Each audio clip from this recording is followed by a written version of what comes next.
Պատահում է չէ, երբ Facebook-ում տեսնում եք մի հրապարակում, որի տակ կան տասնյակ, երբեմն հարյուրավոր միանման մեկնաբանություններ, որոնք աջակցում են նույն քաղաքական ուժին կամ գործչին։ Նույն կերպ օրինակ ընտրություններից առաջ հրապարակվում են սոցհարցումներ, որոնց համաձայն իբր մեծամասնությունն աջակցում է այս կամ այն թեկնածուին։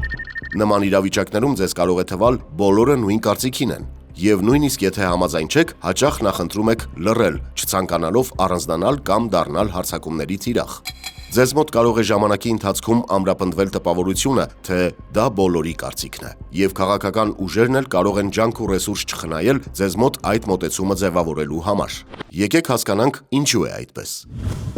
Մարդիկ սովորաբար փորձում են կայացնել այնպիսի որոշումներ, որոնք իրենց համար ամենաշահավետն են։ Այսինքն, ընտրողների մի զգալի հատված ընտրում է տվյալ քաղաքական ուժին, ոչ թե իրենց նախընտրելի գաղափարախոսության համար, այլ իրենց շահերի եւ ընկալումների հիման վրա։ Սա բացատրվում է ռացիոնալ ընտրության տեսության շրջանակում։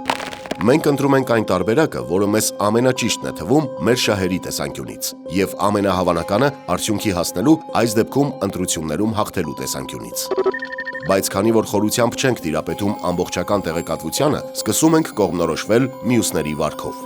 Երբ թվում է, թե մեծամասնությունն աջակցում է մեկին, դա կարող է ընկալվել որպես ճիշտ ընտրություն, միաժամանակ հաղթելու շանս ունեցող։ Սակայն երբեմն դա ոչ թե մեծամասնություն է, այլ դրա պատրանքը։ Սոցիալական ցանցերում ակտիվությունը հաճախ ստեղծվում է մեծաթիվ կեղծ օգտահաշիվների միջոցով, որոնք միաժամանակ համակարգված ձևով գրում են մեկնաբանություններ, հավանում եւ տարածում նույն բովանդակությունը հենց այդ պատրանքը ստեղծելու համար։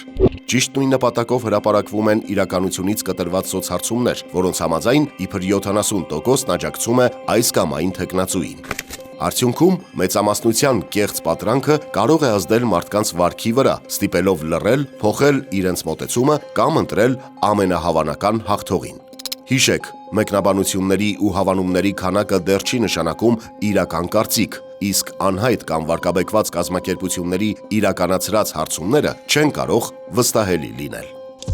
Զգոն եղեք եւ փորձեք տարբերակել իրական մեծամասնությունը դրա պատրանքից։